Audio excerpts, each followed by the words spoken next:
Que la paix soit avec vous, chers téléspectateurs, et bienvenue sur la chaîne Géographe. Nous sommes heureux de vous emmener aujourd'hui dans un voyage exploratoire au cœur de nos villes. Vues du ciel, ces villes se déploient telles des cartes vivantes, de vastes espaces, en constante régénération et expansion. Mais en tant que géographe et observateur de l'espace, une question plus profonde s'impose, transformant notre vision du familier.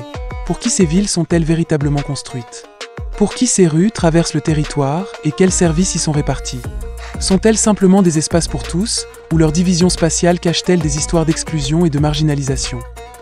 Lorsqu'on nous pose de telles questions, nous répondons souvent que les villes nous appartiennent à tous. Mais lorsqu'on nous interroge sur nos droits, la réponse devient plus complexe et moins claire. Cette vidéo est l'occasion de clarifier la situation et, surtout, de vous informer de vos droits dans votre ville. Suivez-nous jusqu'à la fin et n'hésitez pas à cliquer sur « J'aime » et « Abonnez-vous ». Alors, suivez-nous. Le droit à la ville est un concept fondamental visant à instaurer la justice sociale et spatiale dans les villes. Ce droit ne se limite pas aux services de base, mais inclut la participation effective à la formation et à la gestion de la ville, garantissant ainsi la satisfaction des besoins de tous, en particulier des groupes marginalisés. Les origines du concept remontent au philosophe français Henri Lefebvre, qui l'a inventé en 1968. Cette idée répondait aux transformations urbaines rapides et à la montée des inégalités. Lefebvre critiquait la transformation de la ville en marchandise, appelant ses habitants à se l'approprier pour participer à sa production par la planification et la gestion. Le concept a évolué et a été adopté par des mouvements et organisations internationaux, jusqu'à être intégré à des documents tels que la Charte mondiale du droit à la ville de 2005. Les dimensions de ce droit sont multiples et globales. Le premier droit est l'accès équitable aux ressources urbaines. Cela signifie le droit de chaque individu à un logement convenable et à des services de base tels que l'eau, l'assainissement, l'électricité, l'éducation, la santé et les transports. Cela inclut également l'accès aux espaces publics, aux équipements culturels et aux loisirs, sans discrimination, afin de lutter contre la marginalisation et d'assurer une répartition équitable des opportunités. Le deuxième droit repose sur la participation démocratique aux décisions urbaines.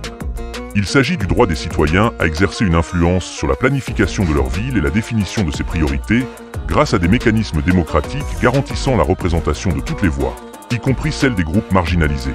Le troisième droit inclut la dimension du développement durable et d'un environnement sain. Cette dimension souligne la nécessité de parvenir à un développement urbain qui prenne en compte simultanément les dimensions environnementales, économiques et sociales. Cela inclut le droit à un environnement propre et sain, à la protection contre la pollution et à la préservation des ressources naturelles, tout en profitant du patrimoine culturel et historique de la ville. Le quatrième droit met l'accent sur la diversité et la différence. Cette dimension promeut la reconnaissance de la richesse culturelle et sociale de la ville et le respect des droits de tous les groupes et catégories, tels que les minorités et les migrants, et vise à construire des villes inclusives offrant des chances égales à tous. Le cinquième droit met l'accent sur la mémoire et l'identité. Chaque ville possède une mémoire et une identité collective façonnée par son histoire. Ce droit inclut la préservation du patrimoine urbain et culturel de la ville, la protection des sites historiques et sociaux, et la garantie que les récits et expériences des différents groupes ne soient pas marginalisés, afin que le récit de la ville reflète toutes ses composantes. En conclusion, le droit à la ville demeure un appel constant à repenser nos villes comme des espaces de vie dignes et de justice pour tous, et non plus seulement comme des centres économiques. La réalisation de ce droit n'incombe pas au seul gouvernement, mais plutôt à un effort commun qui requiert les efforts conjugués de la société civile, du monde universitaire et de la population elle-même. Nous aimerions maintenant connaître votre avis. Comment, selon vous, pouvons-nous rendre nos villes marocaines plus justes pour tous ? Partagez vos réflexions et expériences dans les commentaires ci-dessous. Et n'oubliez pas, votre soutien est très important pour nous. Abonnez-vous à la chaîne Le Géographe, aimez et partagez cette vidéo pour faire bouger les choses et sensibiliser le public aux enjeux de nos villes. À bientôt pour la prochaine vidéo.